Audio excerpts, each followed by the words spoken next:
Oi, pessoal, tudo bem? Meu nome é Elisângela, sou professora de Física e Química e vamos dar continuidade no nosso curso de robótica. Nessa aula, nós vamos abordar os conceitos básicos e dentro desses conceitos básicos, nós vamos abordar a parte física do curso, hardware. Então, vamos começar conhecendo a placa Arduino. Então, a placa Arduino é uma placa de prototipagem. Ela tem código-fonte aberto, ela é open source, ou seja, qualquer um pode produzir um Arduino na sua casa, vamos dizer assim. Ela foi criada na Itália em 2005 e tem vários modelos. Temos aqui o Arduino Leonardo, o Arduino Uno, que é o Arduino que nós adotamos para o nosso curso. Temos o Nano, é um outro Arduino, outro tipo de Arduino também, outro modelo que nós adotamos no nosso curso. E no Arduino Uno, que é o Arduino que nós mais utilizamos no curso, nós temos aqui, desse lado aqui, temos as portas digitais, ela vai de 0 a 13. Temos os LEDs indicadores, temos o processador. No caso de vocês que têm o Arduino, outro tipo de Arduino fabricado na China. É um quadrado esse processador, mas ele é até mega também, como esse aqui. Do lado do processador, um pouquinho abaixo, nós temos as portas analógicas, que elas vão de A0 até A5. Nós temos também, logo acima das portas analógicas, os pinos de tensão. Por exemplo, temos o pino de uma tensão de 5 volts, temos o pino de GND. Logo acima dos pinos de tensão, nós temos a alimentação externa. Logo do lado, nós temos a entrada USB e em seguida nós temos o botão de reset. Então, aí o nosso Arduino. Protoboard é outra ferramenta que nós utilizamos muito durante nosso curso. Nós temos a protoboard de 400 furos, temos a de 800 furos e temos a protoboard mini, que é de 170 furos. Como é que funciona a protoboard? Essa linha aqui vermelha e essa linha azul, essas duas linhas, elas estão ligadas em série. Então elas estão interligadas entre si, a ponto que, se eu ligar algo neste furo aqui dessa extremidade, se eu ligar uma fonte aqui de tensão, ela vai energizar toda essa linha, assim também como o GND. Se eu colocar um jump GND aqui, ele vai negativar, vamos dizer assim, toda essa linha. E o meio, que a gente chama de placas ilhadas, os pinos estão ligados em colunas. Lembrando que aqui no meio, a protoboard sofre uma interrupção. Uma atenção especial na protoboard de 800 furos, que ela, na sua linha positiva e na linha negativa, ela sofre uma interrupção no meio. Lembrando que na partilhada não tem interrupção nenhuma, é só aqui no meio. Então já aconteceu de aluno aí ligar todo o projeto dele no barramento deste lado e colocar o jump que vai na placa Arduino de alimentação desse lado aqui. E o projeto dele não funcionar. E aí me liga, professora, meu projeto não funcionou. Por quê? Porque ele ligou todo o projeto dele desse lado e ligou a fonte de alimentação da protoboard no lado de cá. Uma solução é você pegar um jump, ligar o jump num furo aqui e interligar com o outro lado, porque vai servir uma espécie de ponte. E aí você usa todo o barramento da sua protoboard. Perdão. Então, seguindo aí, outro componente importante é os LEDs, que a gente já usou muito LED. Então, o LED ele tem um anodo, que é o positivo, o polo positivo, e tem o cátodo, que é o polo negativo. A perna maior é a perna positiva e a perna menor a perna negativa.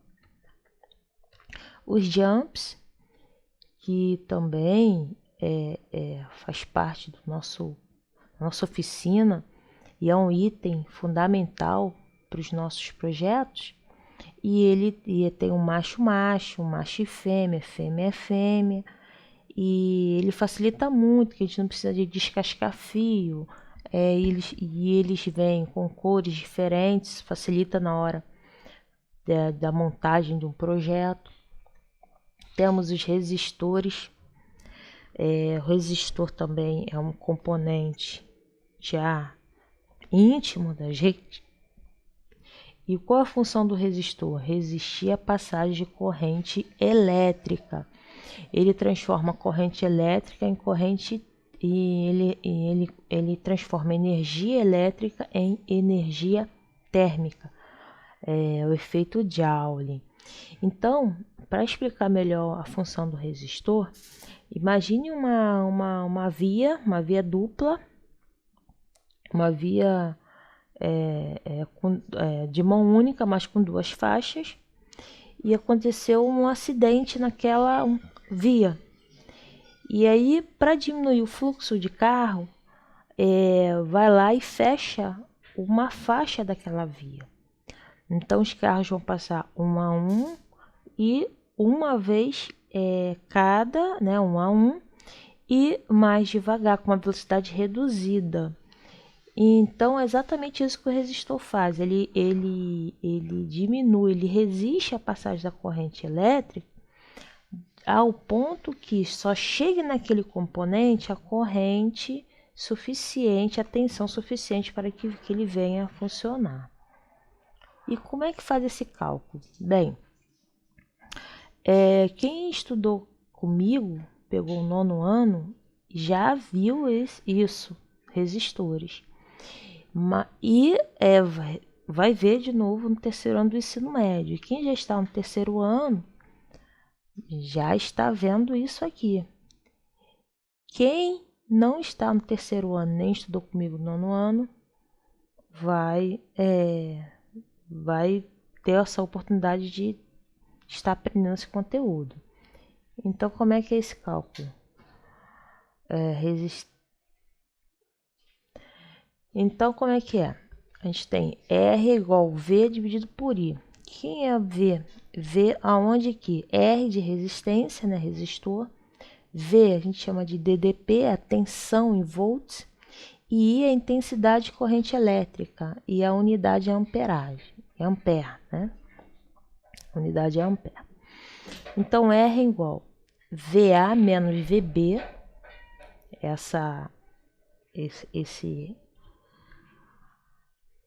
Essa subtração dividido por I, onde quem é VA? VA é a tensão da fonte que você quer colocar, seja uma pilha, seja uma bateria ou próprio Arduino, e VB é a tensão do LED ou a tensão do componente que você quer utilizar. Então a professora ainda está um pouco confundida, então vamos fazer um exemplo. Tem um LED que a tensão dele é de 2 volts. E a corrente é 0,02 amperes. E a tensão da fonte, eu quero ligar ele no Arduino no pino de 5 volts. Então, como é que eu vou fazer? A tensão VA, que é a tensão da fonte, a tensão do meu Arduino, menos VB, que é a tensão do meu LED, que é 2 volts, dividido pela a corrente. 0,02. Então, isso aqui deu 150 ohms. Então, eu preciso usar um resistor de 150 ohms. Professora, como reconhecer esse resistor? Através dessas linhas. Essas linhas, elas têm uma tabela. Na internet você acha, elas têm uma tabela nessa. Existem aí várias tabelas de resistores, existem aplicativos que você joga ali a tensão e a corrente já te dá o resistor adequado. Então aí tem aí várias ferramentas que te facilitam na hora de você optar pelo o seu resistor aí mais adequado para o seu componente. Um resistor mais adequado para o seu componente. Mas professora, eu calculei aqui, deu 150 ohms para o meu LED, mas eu não tenho agora, eu tenho um de 330 ohms. Posso ligar? Pode. A diferença é que vai diminuir o brilho do seu LED. E se eu ligar o meu LED sem resistor nenhum? Bom, se você ligar o seu LED sem resistor nenhum, imagine que o seu LED tem 2 volts e você vai ligar no pino de alimentação do Arduino, pino de tensão de 5, numa tensão de 5 volts. Então vão sobrar o quê? 3 volts. Essa tensão a mais, vamos dizer assim, ela vai gerar um aquecimento no seu LED. E ele vai aquecer de tal forma que ele vai começar a derreter. Ele vai começar a derreter e assim vai gerar o que? Vai queimar o seu LED. Então, por isso que a gente se usa o resistor para evitar que o nosso componente venha sofrer um excesso de tensão e que ele venha queimar.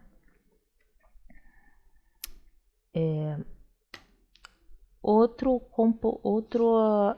componente importante para o nosso projeto é a shield. Uma shield é uma placa responsável em expandir a funcionalidade do Arduino. Então tem várias shields aí. Aqui, por exemplo, nós temos a Proto Shield. Aqui nós temos a shield para motores, que vai produzir carrinho de controle remoto, carrinho com autônomo, robôs autônomos. Então a gente usa aí esses tipos de shield e de acordo com o seu projeto tem várias shields aí. É só você procurar e você vai achar uma shield adequada para o seu projeto. O servomotor também é muito importante, ele tem movimento servo. O motor tem movimento proporcional ao comando dado por meio de um sinal de controle. Então também existem vários tipos de servos. Por exemplo, nós vamos usar esse servo aqui, mas tem vários outros tipos de servo aí. O servo a gente utiliza para produzir braços mecânicos, alavancas, para montar projetos com alavancas, braços mecânicos e por aí vai. Outro componente que nós utilizamos muito são os sensores. Por exemplo, tem vários sensores. Eu vou trazer aqui, vou falar de alguns, mas tem infinitas tipos, né? Tem muitos tipos de sensores.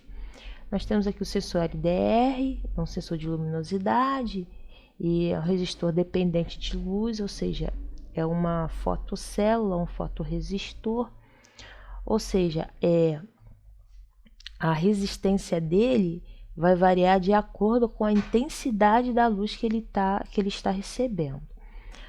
Aonde que se aplica esses sensores? Nos postes de luz, nos celulares, quando a gente coloca lá brilho adaptável e entre outras